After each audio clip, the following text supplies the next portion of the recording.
Aso Islam. Grabe laki. Paano kayo bubuhatin yun?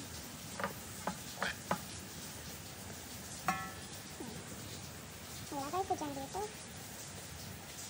Lagay natin yung mga bottle. Magdamag kasi itong nababad eh. Tapos ilagay ko sa oven.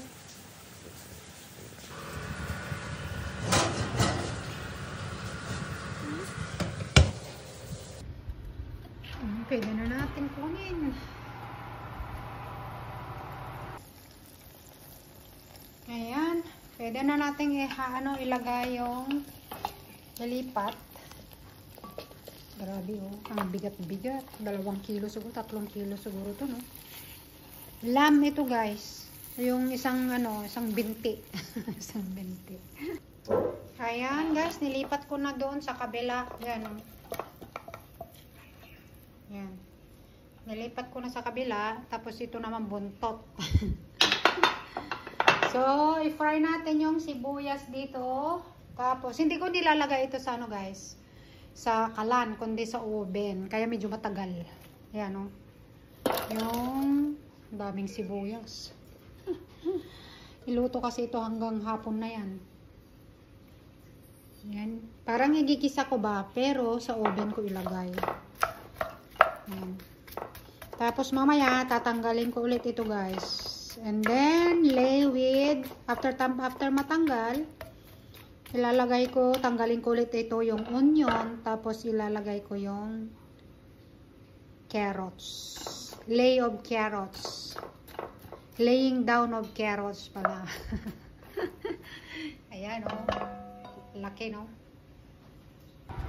Balik natin sa oven guys.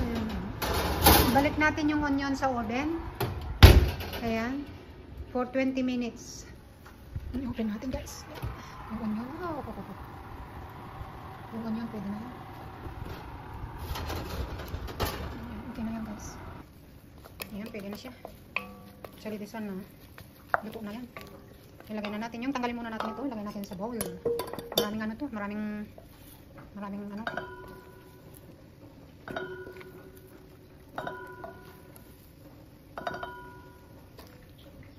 Ilagay natin dito.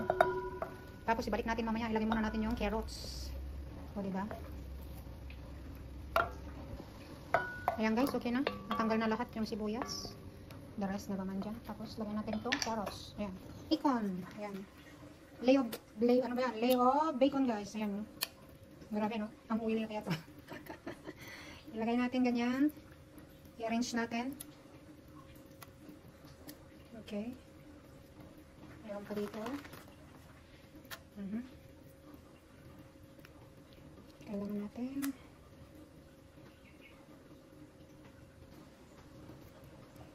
Ayan.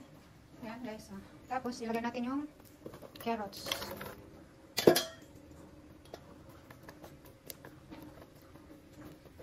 Tapos ilagay natin yung sibuyas. Ayan.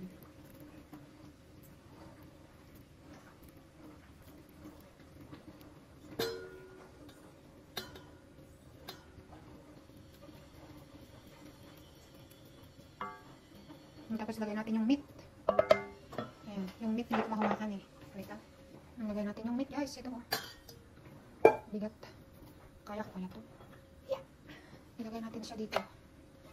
Tapos ayan siya guys. Ganyan na. Tapos ilagay natin. Naglagay tayo ng tubig na 1 liter. Pero dagdagan ko pa ito kasi 300 lang.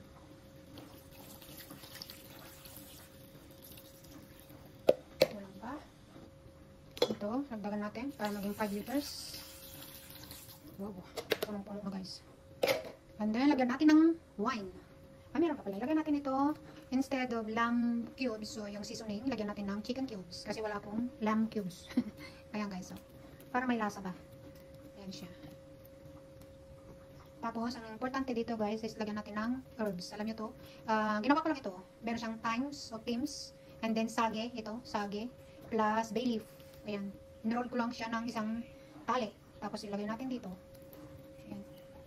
Para yung lasa niya is masarap. Tapos the best important is yung wine. Dali. Ayan. Tapos lagyan natin ng wine. Ayan, kalahati. So, ilagay natin itong lahat. Tikman din natin. Sabi ni GM, tikman ko daw. Lahat daw ng niluluto ko, tikman ko para mabusog ako. Ang problema ko dito, pag malasing ako. Ayan, GM. Your wish is your command. Ano? Wish is your command.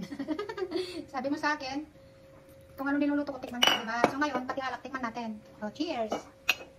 Ano yan? Cheers. Tikman natin kung anong lasa. Wow. Hindi ko kaya, guys. Hindi ko kaya, mapait. Ayan siya. Oh. Balik na lang natin dito. Ayan, guys. Oh. Ilagay ko ito lahat kalahati. Kasi pag may wine ng pagkain, ang food, mas masarap. Yung lasa niya, wow, amazing. Diba? Sa atin, iniinom yung alak. Dito, niluluto. Diba? Sinasahog sa, ano, sa pagkain. Ayan, guys. Tapos pakuluan natin siya. Salang na natin siya. Isalang natin doon sa bit. Ayan na, guys. Nakasalang na siya. Wait natin hanggang kumulo. Tapos ibabalik natin sa oven. Ayan. Takpan natin. Para hindi siya matakpan. Mahirap matakpan, guys. So, tapos ang importante dito, guys, lagyan natin ng tubig dito. Para hindi siya dry. Yan yung technique nila, yung French kaserola nila kasi ito eh. Ayan, para hindi daw mag-dry yung meat. So, lagyan natin ng tubig dito. Kaya mag-iingat lang tayo, guys, kasi mainit ito mamaya. Kasi pag once na kumulo ito, mainit din. Kaya natatakot ako pag naglalagay ako ng tubig dito. Kasi minsan, di ba, nakakalimutan natin. Tapos minsan nangyari na sa akin yan. Kaya ang gagawin ko, lagyan ko ng sign. It means may tubig.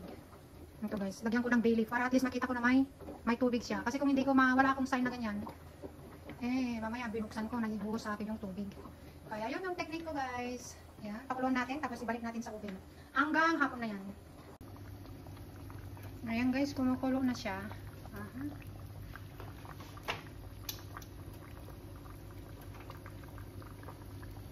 Yan, kumukulo na. So, pwede na natin ilagay sa oven. Ilagay natin sa oven ito, guys, hanggang hapon na yan. Ayan.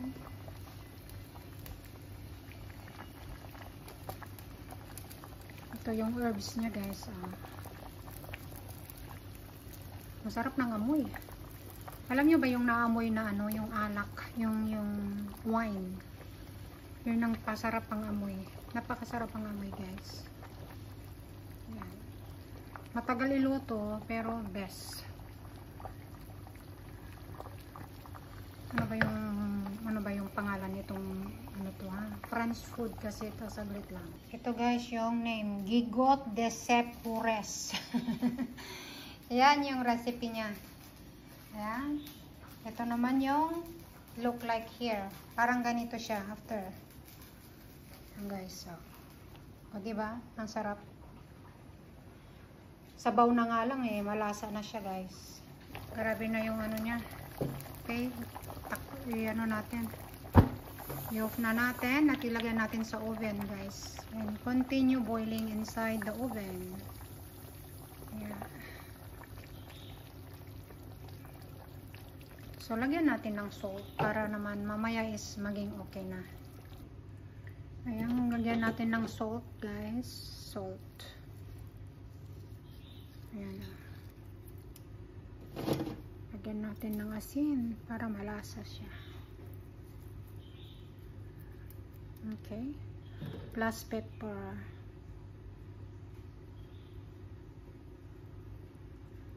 Okay. Stir natin. Tapos ilagay natin sa oven.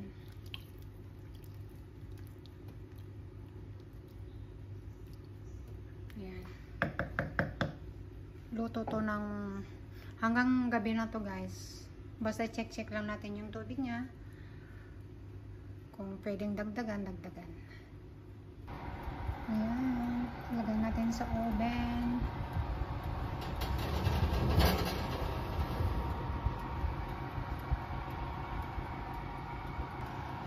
Ang nakakatakot dito yung takip. Kasi may tubig siya, guys eh. Diba? Nilagyan ko ng tubig kanina. Ayan siya. Hindi naman masyadong matakpan. Nakakatakot lang kasi. Okay, guys. Thank you for watching. See you later.